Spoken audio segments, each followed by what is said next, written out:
Welcome back, everybody. You listen to the Discus Lariat Collective podcast. I'm your host, Warren.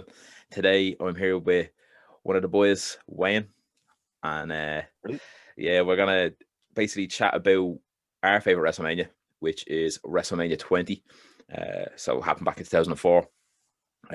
We'll just run through kind of the big moments real quick. I'll just list them off. And then we'll just get into it, why we love that WrestleMania.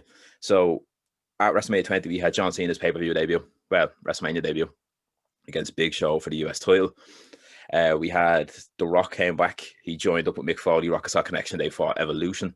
We also had then a dream match, I suppose a lot of people said, Goldberg against Brock Lesnar, which didn't really come out to standard. But we also had Return of the Undertaker as the Phenom. And then we had two big title matches, Eddie Guerrero defending his WWE Championship against Kurt Angle. And we had Chris Benoit finally winning the big one against Triple H and Shawn Michaels in the triple threat. So, before we get into it, I suppose if you're watching this on YouTube, give the video a like, subscribe to the channel, and drop a comment what you think of WrestleMania 20. And if you're listening on your podcast, then wherever you get them, give us a follow on there as well. So, we won't go into every match, obviously, just because we'll be here all day, I suppose. A 4.5 hour event. So, well, I suppose, we can, we'll touch on John Cena. Obviously, we won't go into the actual match and talk about what happened, but his WrestleMania debut. And it's mad because he opens the show in 2004, and then I think 2005, WrestleMania 21, did he headline, I think, was it? Or he was in the main event. Yeah, for the title, didn't he? Yeah, so, in the space of a year, he went from opening the card to closing out Mania, you may as well say, to main event status. Yeah. It's mad. Like, went from the US title to the WWE title. Yeah, not a bad at all. Overcame spinners. yeah, pretty much. Every time he wins a belt, he changes, I think. But it's mad. Like, literally, it's like the way I suppose you had. You actually don't think anyone's really had that kind of rise to the top that quick within a year. Like, like Kurt Angle, I suppose, comes close. He was around for about a year, and then he was in the WF title picture. But the likes of Steve Austin, The Rock, they were all around for years before they even got that chance. So, fair balls, Jonathan. That's went from the prototype to actually joint, though, man. Yeah, literally, yeah. Oh, the prototype. Oh my God. Really get that one from Jack Morris. Yeah, literally, he was little blonde hair in him. I was gonna say The Rock as well. The match itself with Evolution and Rock Sock Connection wasn't really anything to write home about. Do you know what I mean? It was cool seeing The Rock and Sock back, and The Rock had a cool promo backstage and stuff like that. Or as you were saying there before we came on as well, Randy Orton and Batista and all looking like lovers, having that weird promo. Yeah. So strange. Yeah. Like, and Orton talked about they showed a clip of him doing it. Yeah. And then when it came back on, Batista was resting his arm on Randy Orton's shoulder. Like, it's just strange. Yeah, it's weird, isn't it? Like, Dave, give him over. Yeah, relax there, Dave. Keep it in the jocks. But I was gonna say, it's actually funny because I was only watching Randy Orton on the Steve Austin podcast the other day, and he's talking about like back then when he used to cut promos. And he thought he was decent enough to get by, but he never thought he was good at them. And when you look back on it, he probably really wasn't. Do you know what I mean? He was all right, no, but he wasn't the best. No, like especially compared to people he's around, like Ric Flair still going strong at that time. Do you know what I mean? Triple H was great as well. Batista's never good on the mic. No, Batista's rough. He's literally so bad on the mic. Give me what I want. Remember that? Oh, stop! Yeah, just roaring, yeah. Or do you remember him sitting in the ring? Do you remember that a few years back? He was on the chair. In the wheelchair, was it or something? In a wheelchair? He was in a wheelchair when he quit, yeah. When he packed it in. Yeah. But I quit. And thrown the mic behind him. Like. The crowd didn't even give a shit. They were like, all right. No, they didn't. No. Go off, your Guardians of the Galaxy. Yeah. We'll move on then. So, it was classy and Rock back. But again, we won't go into the match because we'll be here all day. That was one of the longer matches on the card as well. I'm looking at here, lasted 17 minutes. Like, fucking hell. Yeah. What really happened for the match that long? Like, nothing really blew me away by that match. Yeah, like as you said, the only kind of thing that stands out is Flair and The Rock in the ring. Yeah. Yeah. Like what could have been, I suppose, if them two boys. Started in its own sort of. Yeah, absolutely. So I move on then. The big talking point, I suppose, is Goldberg and Lesnar. That was touted to be one of the best two big hosses going at it, and they had Steve Austin as the ref. But make it even better, I suppose. Yeah, and it's actually horrible going back and watching it because they just, I suppose it was almost like a slap in the face to the fans as well because they didn't care about what they were doing in the ring. They didn't sell for each other. They didn't even want to wrestle. You could see it. They just didn't want to be Yeah. there. It's horrible. Were the Like, both of them leaving at the time? I know yeah, Lesnar was leaving. Was Goldberg was leaving as well, wasn't he, at the time? yeah, Two of them. yeah. I think that was his last match as well for a while, anyway. Yeah, The start of it was kind of like they were trying to have like a WrestleMania 18 moment. You know, The Rock and Hogan standing yeah, in the ring, but they just got the opposite. They got like chanted boring at them and yeah. assholes and all, like, and it just didn't go their way at all. It didn't. Yeah, they pure took it to heart. Yeah, Yeah. like, Um, like, yeah, yeah, it's bad out. And then Austin as well. He got the biggest reaction of the show, pretty much like in terms of that match. When he came out, the crowd were loving it. And then on the quad. yeah, on the quad, yeah. And then I think he stunned both of them afterwards anyway, I think. He did, yeah.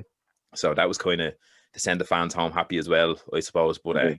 the match itself, though, roll Terrible. off. Like, Lesnar giving everyone the finger in the crowd. Then he gave Austin the finger. That's Oh when my he God. got stunned on it. I forgot about that. I actually forgot about Goldberg that. then had a beer with him and he got stunned. Yeah, just for the Like, crack. this was, like, I remember No Way Out 2004 when Goldberg jumped the barrier Yeah, and cost Lesnar the match against Eddie Guerrero for WWE. I remember thinking to myself, oh, WrestleMania, that's going to build a WrestleMania, that's going to be deadly. I yeah. remember after the match, I was like, well, you just even bother? Yeah, literally, yeah. Like, terrible. Yeah, they just shot themselves in the foot with it. It was like they tried to have two of the biggest guys go at it, and it just failed. The crowd didn't want to see it either. No. What else? We'll move on to Undertaker's return. At Survivor Series, obviously a few months before he was buried alive by Kane and Vince or whatever it was, and he was still doing the American Badass kind of thing at the time, Big Evil and all that. And then you were saying about a poll or something you seen. Yeah, the morning of WrestleMania 20, when you went to WWE.com, there was a poll of who do you think, what Taker we're going to see? We're going to see Deadman, we're going to see the Phenom or the American Badass. And I just remember thinking to myself, oh, Taker's coming back. Like, when you look at that, you're like, oh, which one is it? Like, you don't really see anything like that now. Like, get you, like, you don't really do anything like that nowadays to get you pumped for any show, not just WrestleMania. Yeah, that's not really. Like, it's yeah, that kind of, I suppose, aspect of like fan interaction, especially the whole pandemic yoke. They should have had a load of them things going. Yeah. Do you know what I mean? Something to make up for, like, still have the fans involved in the wrestling. Absolutely, yeah. And that's the thing, when you said it, I literally was like, fucking hell, yeah. Do you remember WWE.com?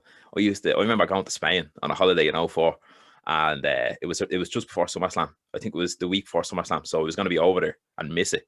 Yeah. And I remember going to WWE.com every day. I'd wake up, come down from the hotel room, I'd sit on that from maybe 10 o'clock till 12 o'clock in the day. Just, I would be looking through photo galleries. I'd be just fucking like the likes of polls, all sorts of shit. And they'd be like, oh, what happened on Raw there last night? And they'd be looking at all the stuff. And they'd never show clips. And when they did, it'd be like someone would go for a move or a chair shot and it'd freeze. Do you remember that? They'd always do that. You weren't allowed to see it. Like, yeah. And everyone else looking at you saying, I want to check your Evo. Yeah, exactly. Yeah, I had a lot of little Spanish kids being like, oh, yeah, come on. And I was just like, big fat cunt sitting there, a giant white t-shirt. But yeah, no, yeah, literally. I put about, I don't know how much money I put into that computer over that time, that 2 weeks that I was there. But I was gonna say, yeah, Taker and Kane though. Match itself, literally, one of the shortest on the card. I'm looking at it there, about just over 7 minutes. Undertaker's entrance was probably longer than it, to be honest. Yeah, that was cool. Coming down. Yeah, it was actually class seeing him come back as the dead man. Like, now in fairness, the Big Evil and all that, though, I thought was class as well. I think you liked it for a bit as well, did you? The Big Evil, I thought was brilliant. Yeah, I liked he was jumping back and forth from a heel to a kind of like, oh, you're gonna go faces, you're gonna go heel. You wouldn't know really what kind of attitude you're gonna get out of him as Big Evil. Yeah, true. And he had like that kind of cool run as well, like from like when he first came in as kind of like American Badass leading into Big Evil, he was like, it kind of struggled a bit. Everyone was pumped to see him as like, oh, that's Undertaker, like as he is normally. Like, and I remember he had like his hair wasn't black or anything, it was like ginger and stuff at first. Yeah, and he's wearing like a denim kind of coat and all that. Yeah, it stood out. And then I remember seeing him around late 2000 or early 2001. I remember he was wrestling in a pair of snakeskin bottoms and all, and it just didn't look right. And he kind of put on a bit of weight as well. He was kind of like flabbier, and obviously I'm no fucking oil painting myself, but I mean, for someone who's getting paid for it, you think they're putting the work. But yeah, after about a year or so, around 2002, that's when he was the balls then. Do you know what I mean? Battering Ric Flair's son. 2002 was a good year for him. Yeah, great year from Fighting Hulk Hogan at Judgment Day. Yeah, that was brilliant. Yeah, what happened? Did he beat Hulk Hogan for the title? Is it, or does he? Oh yeah, he does actually. Yeah, he did. Yeah. I was only that looking was at the main event for that Judgment Day, wasn't it? Yeah, because that's the thing at WrestleMania 18. I remember Triple H wins the belt off Jericho, and then he loses at a Backlash to Hogan of all people, and then and then Taker then beats Hogan. He ended up beating Hogan at Judgment Day then. Mad. And didn't Taker? He went on to lose it then at Vengeance, didn't he? The Rock and Kurt Angle in Triple Threat match. That's it. Yeah, The Rock picked it up there. Yeah, and then Lesnar beats him then at SummerSlam. Yeah, 2002 was actually a rapid year. It was. It really was. Yeah. And I missed that when they kind of like bounce the title around. Do you know what I mean? They don't really do it as much nowadays. They keep the title on people for a year and all that. Yeah, like it kind of wrecks it. But yeah, but like as we were saying about the Undertaker, Savage see him come back. He didn't have the mad long hair. He kind of had middle-length hair or whatever. He looked deadly though. He looked in great shape as well. And built there. Oh, he was, yeah. And then the match with Kane was just kind of basically a battle of finishers. Really, that's all it really was. He did the old school. He did the chokeslam. Yeah, exactly. Cool to see him back though. So then we got onto the two main guys now. Eddie Guerrero and Kurt Angle. This match was savage. Again, like we won't go like obviously step by step through it, but what stands out I think to a lot of people is the finish of it, where Eddie Guerrero lays the boots. Got put an angle up and just trims the little wee sock just standing there. Yeah, it was so smart. Standing on the ramp with boot in one hand, the title in the other. Yeah, doing the little shake that he does. That's just deadly. Kurt Angle. Yeah, that's a good. Like, I actually miss him, and obviously, like everyone misses Eddie Guerrero. Obviously for a long time now, you know what I mean? But it's mad sometimes when I think about nowadays, about like he could have had like whopper matches with Daniel Bryan, Cesaro, pretty much anyone on the roster. Even him and Roman Reigns would be deadly, you know what I mean? Stuff like that. That would have been cool actually, him and Roman Reigns. Yeah, because him and Seth Rollins I think would have been good. Oh yeah, actually, yeah, him and Rollins would be class. And especially I think Rollins does a frog splash as well every now and then, so it'd be kind of cool, almost battle of frog splashes. Yeah, because I remember Eddie fought RVD a few times as well around 02, 03, and it was always that kind of thing. You were watching it to see like who would win with their frog splash, that kind of thing. It always stands out. They had a ladder match, didn't they, at one stage as well? They did, yeah. I think a fan jumped into that match. Did he? Well, yeah, he shoves the ladder. Yeah, he shoves the ladder when Eddie's on it. Oh yeah, and Eddie went to punch him. Yeah, Eddie goes mad. Yeah, he kind of hesitates, like wondering, will he or won't he? Yeah, he kind of like stops himself. Yeah, that's scary. Yeah, happens though. Yeah, it actually does. Like it's like that another video actually of a fella jumping in between Austin and Triple H. And Triple H batters him. Oh my god, he kills the chap. Yeah, Earl Hebner throwing kicks and all that about him. I can imagine the noise he's making. Like, and he's kicking out. How dare you? Oh my god, Earl Hebner, what a legend. But Eddie and Angle, savage match. It's one of them as well. Like if you haven't seen it, go back and just watch that. Even if you didn't want to sit through the whole event, just watch that match. Because especially if you're not too familiar with, say, Eddie, or you might have forgot completely about the match, but him and Angle had great chemistry in there as well. They very technical. Oh yeah, it was, and that's the thing. Obviously, Kurt Angle's kind of built as that technical wrestler, All-American, obviously Olympian, stuff like that. But then Eddie Guerrero, he grew up in pro wrestling. Do you know what I mean? He's wrestling since he's 7 or something, so he has all the tools there as well. So it was, it's insane. And the crowd, my god, the crowd for that match, insane. They showed it up. They loved it. Yeah, they really did. Yeah, and then we'll see more Eddie Guerrero now actually in the main event. So we'll move on to Benoit winning the World Heavyweight Championship against Triple H, Shawn Michaels in the Triple Threat match. This one is probably my favorite WrestleMania main event I think of all time. At the time, I think Benoit was my number one. I know Shawn Michaels is my number one, but I think at that time when he won the Royal Rumble and stuff like that, I was Benoit all the way. I actually found a scrapbook in me wardrobe the other day, and on the first page, it's like my favorite wrestler, Chris Benoit. And looking back at it, I'm like, oh, that aged like milk, pal. but yeah, no, he was savage. Like he had a great kind of, it wasn't necessarily rags to riches story, but it was real. Like he's never won the big one, and it was that kind of thing. And Jim Ross as well. Like I mean, you can take nothing away from the commentary around that time. Jim Ross, my god, he constantly basically built Chris Benoit. Every time he was in the ring, like he really did. Yeah, he was going on about his aggression, his desire to win, how fit he was, all sorts. And he was constantly saying about it was an 18-year odyssey to get to the top spot. And every time he said it, I was like, fuck yeah, 18 years is a long time to be wrestling and not win a big title. So I'm hoping he won it. He needed to do it. Yeah, he really did. It was kind of the biggest opportunity in his career, wasn't it, at the time? Yeah, it was. And realistically, like they always say about multi-man matches like triple threats and stuff, you don't have to necessarily pin the champion or anything to win. So it makes more sense to drop a title to someone like that. And Sorry. No, take your time. Take your time. You do what you need to do. The dog there bleeding. No, the dog knocking the fucking camera over. Was I going to say? Yeah, well, Benoit, I remember he taps out Triple H, which is insane because Triple H obviously was a champion, and it was just, and the emotion as well. Whether it was the fans and Benoit, the commentators, like Jim Ross has gone hoarse by the time it comes around, stuff like that. It's just as usual. Yeah, literally. But that's it's a 4-hour event. I'd say the chap had to get a gallon of water beside him. But, he always left himself hoarse, even if could have done like an hour episode, like, and he would have been hoarse. Like, yeah, he does be roaring, like shouting. But when Benoit won, though, when he tapped out Triple H, I wasn't actually expecting him to tap out Triple H. I thought I honestly thought maybe he would have pinned Michaels maybe with the headbutt. That's what I thought, because that way then Triple H wouldn't have technically lost. Do you know what I mean? Kind of set up a one-on-one rivalry with them. Exactly, yeah. Especially the way Triple H ran Raw and the World Heavyweight title scene for like over a year. Oh yeah. But you think it's the World title, you think of Triple H straight away. Yeah, you do. You really do. And it's funny though about this match, as we were chatting about before we came on, about Triple H and his white boots. Only good guys wear white. Only good guys wear white. Yeah, it's it's crazy. Like we are saying about attires that stand out, or change of an attire that stands out. Triple H wearing white boots, or as you said, Tree with the different color jocks.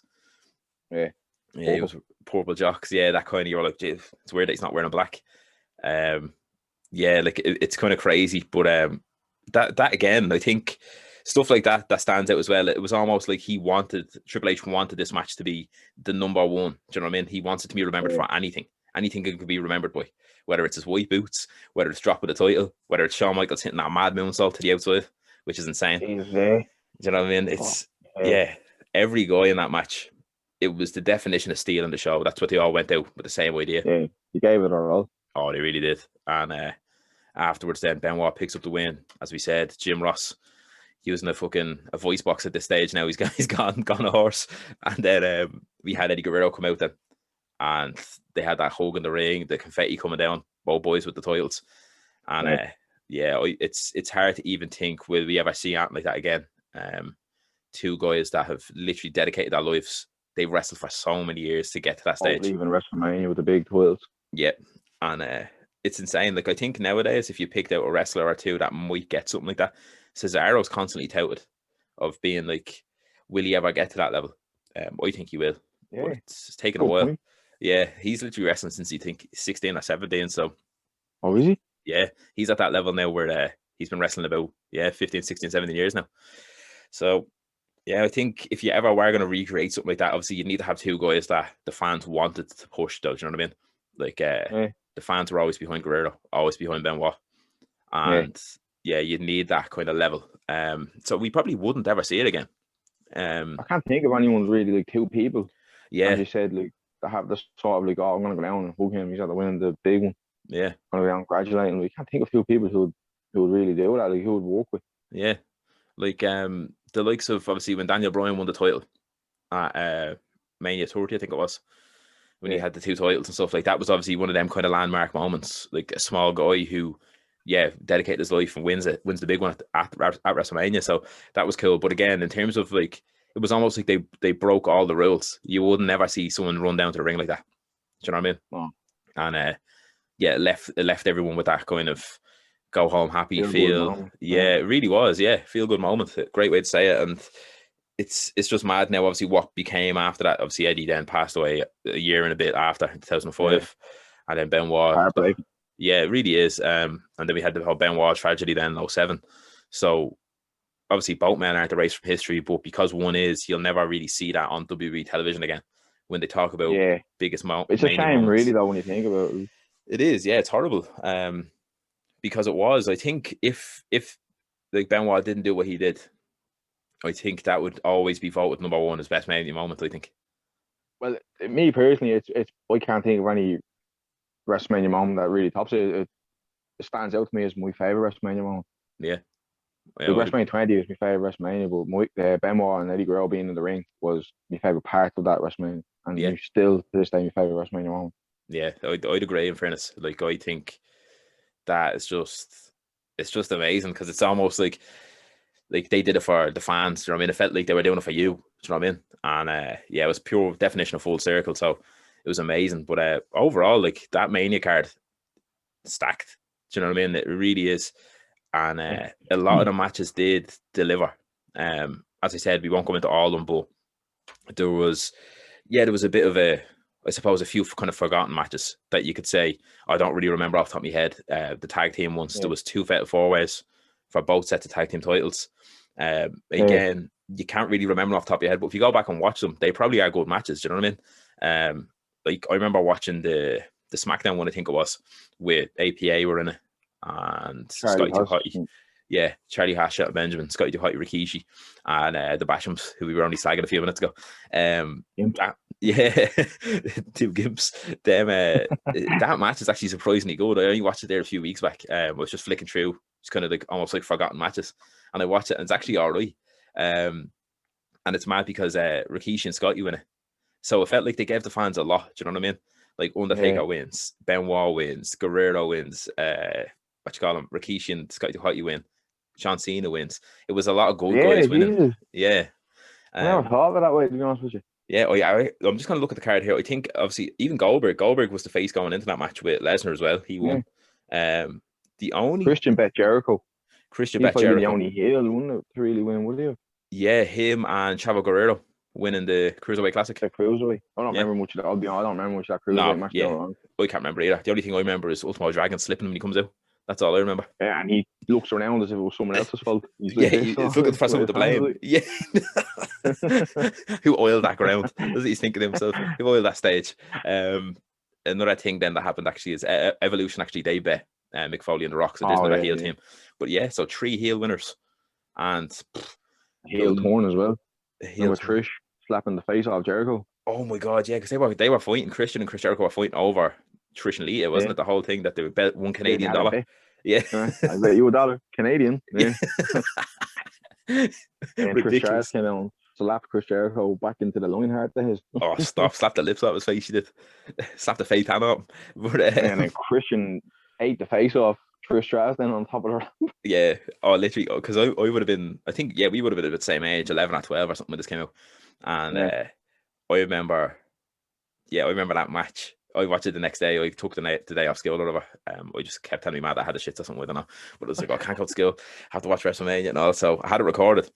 And I remember when I got to the Christian and Chris Jericho match, when Christian won, I was like, well, look, I didn't really think much of it. But then when Trish slapped him, I felt like I was watching EastEnders. I was like, oh my God. And then when they got up on the stage and they started like wearing the face off each other, I was like, oh. Hope the mother doesn't come in. That's what I was thinking.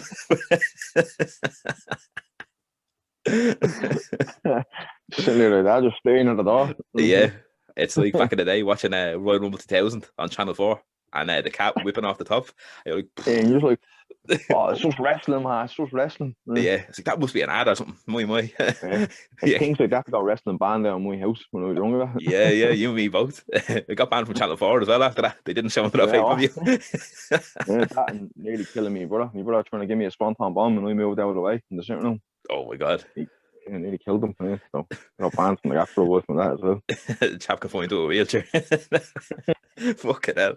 But yeah, overall, yeah, that's our favorite kind of WrestleMania.